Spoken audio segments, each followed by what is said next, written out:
Hi friends, welcome back to my channel. ഇന്ന് നമുക്കൊരു beef കറി ഉണ്ടാക്കിയാലോ? അതെങ്ങനെയാണ് തയ്യാറാക്കുന്നതെന്ന് നോക്കാം. പോകാം റെസിപ്പിയിലേക്ക്.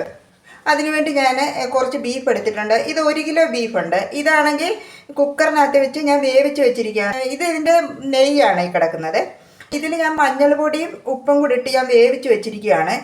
വേവാൻ വേണ്ടി ഒരു 4 വിസിലെടുത്ത് കുക്കറിൽ. ടൊമാറ്റോ ഞാൻ എടുത്തിട്ട്, പൊട്ടറ്റോ എടുത്തിട്ടുണ്ട്, കുറച്ച് തേങ്ങ എടുത്തിട്ടുണ്ട്, 2 പച്ചമുളക് എടുത്തിട്ടുണ്ട്, അതിനാവശ്യത്തിലുള്ള സവാളയും ചെറിയുള്ളിയും, കുറച്ച് ഇഞ്ചിയും വെളുത്തുള്ളി എടുത്തിട്ടുണ്ട്. കുരുമുളക് ഞാൻ കല്ലിൽ വെച്ച് ക്രഷ് ചെയ്ത് വെച്ചിരിക്കുകയാണ്.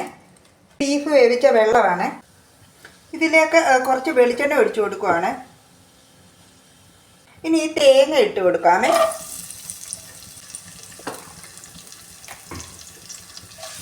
ഇനി ഒന്ന് മൂത്തിട്ട് സവാളയും ചെറിയുള്ളിയെല്ലാം ഇട്ട് കൊടുക്കാമേ. ഈ തേങ്ങയൊക്കെ ഒന്ന് മൂത്തിട്ടുണ്ട്. ഇനി ഈ ഇഞ്ചിയും വെളുത്തുള്ളിയും ഇട്ട് കൊടുക്കാമേ. ഇതിൻ്റെ പച്ചമണം മാറുന്നതിന് വരെ ഒന്ന് നന്നായിട്ടൊന്ന് ചൂടാക്കി എടുക്കാമേ.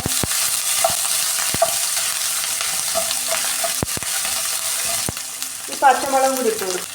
ഇനി ഈ സവാളയും ചെറിയുള്ളി ഇതും കൂടി ഇട്ട് കൊടുക്കുവാണ്. സവാള വഴറ്റിയെടുക്കാമേ. ഇതിലേക്ക് ആവശ്യത്തിനുള്ള ഉപ്പും കൂടെ ചേർത്ത് കൊടുക്കാമേ.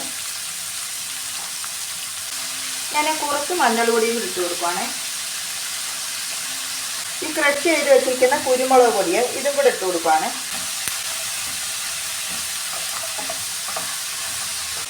ഇനി ഇതിലേക്ക് ഈ അരിഞ്ഞ് വെച്ചിരിക്കുന്ന പൊട്ടറ്റോ അതും കൂടെ ചേർത്ത് കൊടുക്കുവാണ്.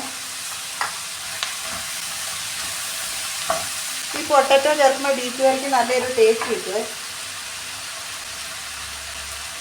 ഈ തക്കാളി ഇതും കൂടെ ചേർത്ത് കൊടുക്കുവാണ്. ഇനി ഇതെല്ലാം കൂടെ നന്നായിട്ടൊന്ന് വഴറ്റിയെടുക്കാമേ. ഇതിലേക്ക് 2.5 ടേബിൾ സ്പൂൺ മുളക് പൊടി ഞാൻ ചേർത്തിട്ടുണ്ട്. കത്ത പൊടിയാണ് കേട്ടോ. അപ്പോൾ അതിലിട്ടൊന്ന് നന്നായിട്ടൊന്ന് ചൂടാക്കിയെടുക്കാം. ഞാൻ ഈ ലോ ഫ്ലെയിമിലാണ് ഇതിട്ടിരിക്കുന്നത്, അല്ലെങ്കിൽ മുളക് പൊടി കരിഞ്ഞു പോകാനിടയുണ്ട്. മല്ലിപ്പൊടി 1 ടേബിൾ സ്പൂണേ ഞാൻ എടുത്തിട്ടുള്ളൂ.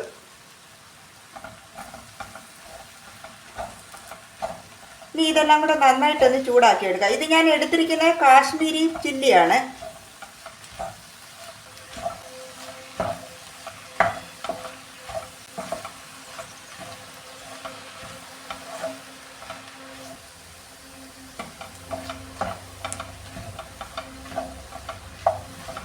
ഈ പൊടിയുടെ പച്ചമണം മാറുന്നതിന് വരെ ഇത് നന്നായിട്ടൊന്ന് ചൂടാക്കി എടുക്കാമേ. ഇനി എടുത്ത് വെച്ചിരിക്കുന്ന ബീഫ് അതും കൂടി ഇട്ട് കൊടുക്കാമേ. നന്നായിട്ടൊന്ന് മിക്സ് ചെയ്യാം.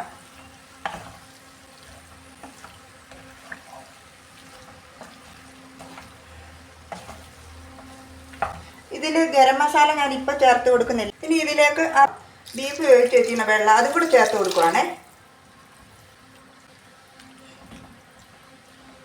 ഇത് അടച്ചു വെച്ച് കൊടുക്കാമേ, വേവിച്ചെടുക്കാമേ. ഇനി ഇത് തുറന്ന് നോക്കി ഒന്ന് ഇളക്കി കൊടുക്കാമേ.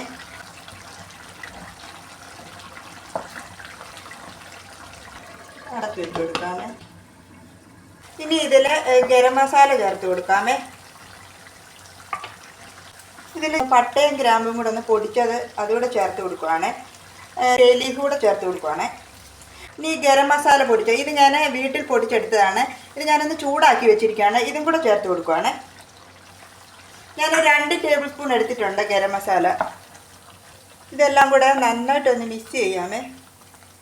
ഇതിൽ ഉപ്പ് കുറവാണ്, കുറച്ച് ഉപ്പ് കൂടെ ചേർത്ത് കൊടുക്കുവാണ്.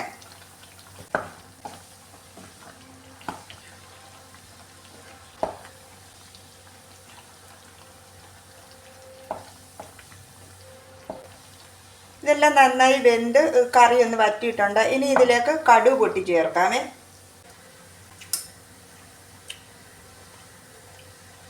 ഇതിലേക്ക് ആവശ്യത്തിലുള്ള വെളിച്ചെണ്ണ ഒഴിച്ച് കൊടുത്തിട്ടുണ്ട്. കടുക് ഇട്ട് കൊടുത്ത് കടുകെല്ലാം പൊട്ടി വന്നിട്ടുണ്ട്. ചെറിയുള്ളി, കറിവേപ്പില, വറ്റൽമുളക് ഇട്ട് കൊടുക്കാമേ.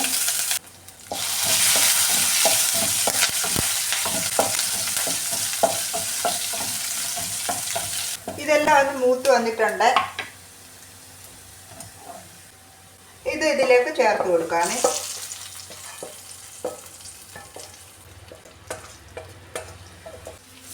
ഇതെല്ലാം കൂടെ നന്നായിട്ടൊന്ന് മിക്സ് ചെയ്യാമേ.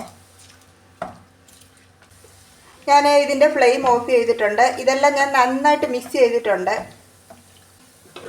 ബീഫ് കറിയെ ഇതിലേക്ക് സെർവ് ചെയ്യാനേ. നല്ല ടേസ്റ്റാണ് ഇത്. ഇതിൽ ടൊമാറ്റോയും പൊട്ടറ്റോയും ഒക്കെ ചേർത്തുണ്ട്. നിങ്ങളിത് ഉറപ്പായിട്ടും ഒന്ന് ട്രൈ ചെയ്ത് നോക്കുക. എൻ്റെ വീഡിയോ ഇഷ്ടമായ പ്ലീസ് സബ്സ്ക്രൈബ് മൈ ചാനൽ. അടുത്ത വീഡിയോയിലൂടെ നമുക്ക് വീണ്ടും കാണാം. Thank you.